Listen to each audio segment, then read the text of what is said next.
Assalamualaikum warahmatullahi wabarakatuh. Halo teman-teman, balik lagi sama aku Fitri Anggreni, salah satu mahasiswi di STI BPD Bank Jateng Semarang. Oke, jadi di kesempatan kali ini aku mau ngasih penjelasan lagi mengenai sebuah soal tentang regresi berganda. Nah, untuk soalnya itu seperti ini. Yang pertama, berikut ini adalah data penelitian pengaruh tingkat sadar lingkungan X1 dan tingkat religiusitas terhadap tingkat kesehatan masyarakat atau Y di Kelurahan Puncang Tama. Analisis data berikut dengan analisis regresi linear berganda dengan SPSS. Nah, di sini kita lihat ada 13 data. Setelah itu kita langsung pergi ke SPSS-nya. Nah, kita pergi ke variabel view. Setelah itu di sini kita tulis aja X1, terus di sini X2, dan di sini kita tulis Y. Nah, untuk desimal kita ganti 0 semua. Terus ini kita ganti left. Measure kita ganti scale. Nah, jika sudah, kita langsung pergi ke data view, lalu kita masukkan data yang ada di soal tadi. Nah, setelah semua data masuk, lalu kita langsung pergi ke bagian analis.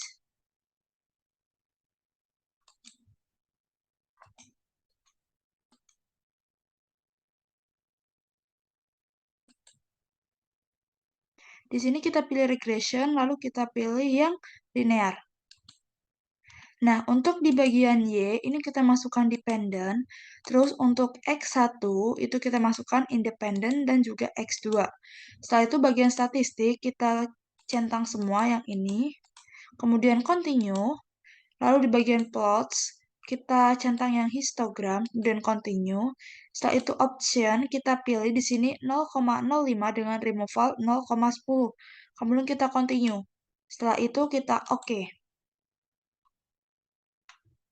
Nah, di sini bisa kita lihat deskriptif statistiknya, yaitu minnya 75,08 dengan standar deviation-nya itu 5,993 dengan N-nya 13. Lalu untuk X1 itu didapatkan minnya 49,62 dengan standar deviation-nya itu 4,942 dengan N-nya 13. Lalu X2 kita dapatkan minnya itu 59,62 dengan standar deviation-nya itu 4,942 dengan N-nya 13. Nah, untuk korelasinya diperoleh angka 0,989 antara variabel Y dengan X. Hal ini menunjukkan bahwa hubungan antara variabel Y dengan X adalah kuat. Dan nilai korelasi menunjukkan angka sebesar 0,989 antara variabel Y dengan variabel X2. Hal ini juga menunjukkan bahwa hubungan kedua variabel ini cukup kuat. Setelah itu kita pergi ke bagian model summary. Nah, di model summary ini di kolom R, ini menunjukkan koefisien korelasi sebesar 0,989. Hal ini menunjukkan bahwa hubungan antara variabel itu sangat kuat. Lalu, pada kolom R square di sini, menunjukkan angka 0,978 yang merupakan kuadrat dari nilai korelasi. Ini juga disebut koefisien determinasi. Ini menunjukkan variabel X1 dan X2 dapat menjelaskan variabel Y sebesar 97,8% dan 2,2% dipengaruhi oleh sebab-sebab lainnya. Lalu, pada bagian standard error of estimate di sini, itu diperoleh sebesar 0,936 yang menunjukkan bahwa nilai rata-rata dari seluruh data yang menyimpan dari garis regresi ini, regresi hal ini menandakan bahwa model regresi ini itu baik digunakan karena standar deviasi yaitu sebesar 0,93 itu lebih kecil dibandingkan dengan standar deviasi variabel Y yaitu sebesar 5,993. Setelah itu kita pergi ke bagian koefisiennya. Nah, untuk penyusunan persamaan garis regresi dari data di atas dapat menggunakan nilai-nilai dari kolom B, yaitu A standardis B. Didapat konstan itu sebesar 3,601, sedangkan koefisien X2 yaitu 1,199.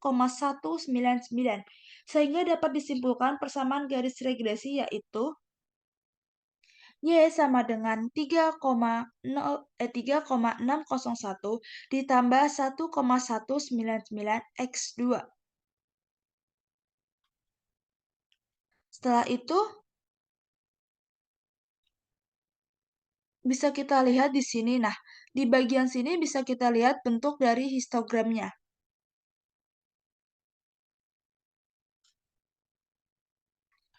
Setelah itu, soal yang pertama selesai dijelaskan, kita langsung pergi ke soal yang kedua.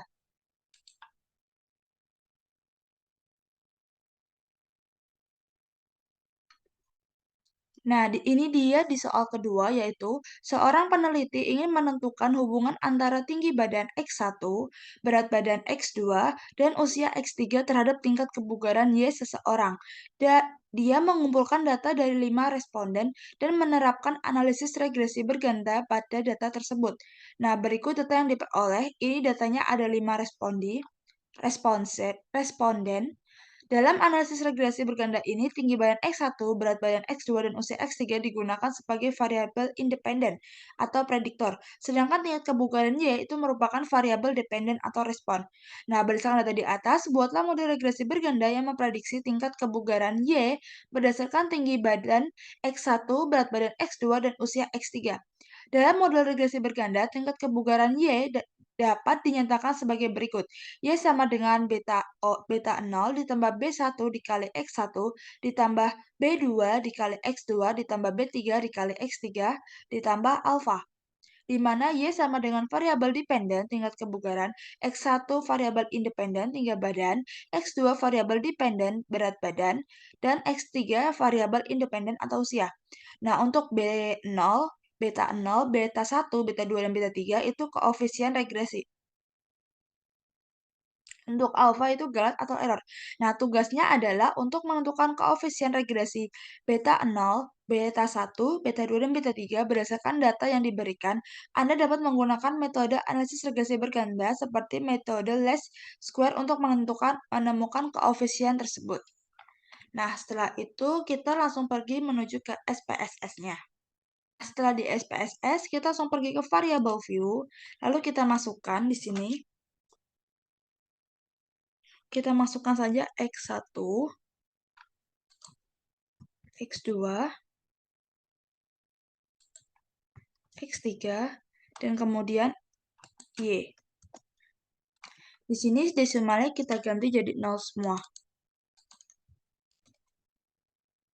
Lalu bagian ini kita ganti left. Lalu untuk measure kita ganti scale semua. Nah, setelah sudah kita langsung pergi ke data view. Nah, setelah di data view kita masukkan semua data dari responden tadi. Nah, setelah data kita masukkan, kita langsung pergi ke bagian analis. Lalu kita pilih yang regression, kita pilih yang linear. Nah, untuk bagian Y ini kita masukkan ke bagian data dependent. Kemudian untuk X1, X2, dan X3 kita masukkan pada bagian independen. Nah, untuk di statistik ini, semuanya ini kita centang. Kemudian kita continue. Di bagian plots, kita pilih yang histogram, continue. Di bagian option, ini dengan entry 0,05 dan removalnya 0,10. Kita continue, setelah itu kita oke. Oke, di sini bisa kita lihat hasilnya. Yang pertama itu ada descriptive statistik. Di sini dari variabel Y itu mendapatkan min sebesar 74,00 dengan standar deviasinya itu 4,950 dengan N-nya 5. Lalu X1 dengan min 169,00 dengan standar deviasinya itu 9,618 dengan N-nya 5. Lalu X2 dengan minnya itu 63,60 dengan standar devisinya itu 6,107 dan N-nya 5. Lalu X3 itu dengan min-nya 30,00 dengan standar devisinya itu 3,808. Nah, untuk korelasinya sendiri yang ini diperoleh angka korelasi sebesar 0,972 antara variabel Y dengan X1. Hal ini menunjukkan bahwa hubungan antara variabel Y dengan X1 adalah kuat. Kemudian didapatkan juga nilai korelasi sebesar 0,984 antara variabel Y dengan X2. Hal ini juga sama menunjukkan kalau hubungan kedua variabel ini juga cukup kuat. Lalu didapatkan juga nilai angka korelasi sebesar 0,902 antara variabel Y dengan X3, yang dimana ini menunjukkan bahwa hubungan antara kedua variabel ini juga kuat. Lalu pada bagian model summary, pada kolom R ini menunjukkan koefisien korelasi sebesar 0,999. Hal ini menunjukkan bahwa hubungan antara variabel itu sangat kuat. Lalu pada kolom R square di sini itu menunjukkan angka 0,998 yang merupakan kuadrat dari nilai korelasi. Ini juga disebut koefisien determinasi. Ini menunjukkan variabel X1, X2, dan X3 menjelaskan variabel Y itu sebesar 99,8% dan 0,2% dipengaruhi oleh sebab-sebab lain. Lalu pada kolom standar error of the estimate ini diperoleh sebesar 0,447, yang menunjukkan bahwa nilai rata-rata dari seluruh data yang menyimpang dari garis regresi. Hal ini menandakan bahwa model regresi ini itu baik digunakan karena standar deviasi yaitu sebesar 0,447 lebih kecil dibandingkan dengan standar deviasi variabel Y yaitu sebesar 4,950. Kemudian di bagian ofisien, untuk penyusunan persamaan garis regresi dari data di atas dapat menggunakan nilai-nilai dari kolom B, yaitu unstandardized B. Didapat konstannya itu sebesar 16,879, X1-nya itu 0,106, X2-nya 0,472, dan X3-nya itu 0,403.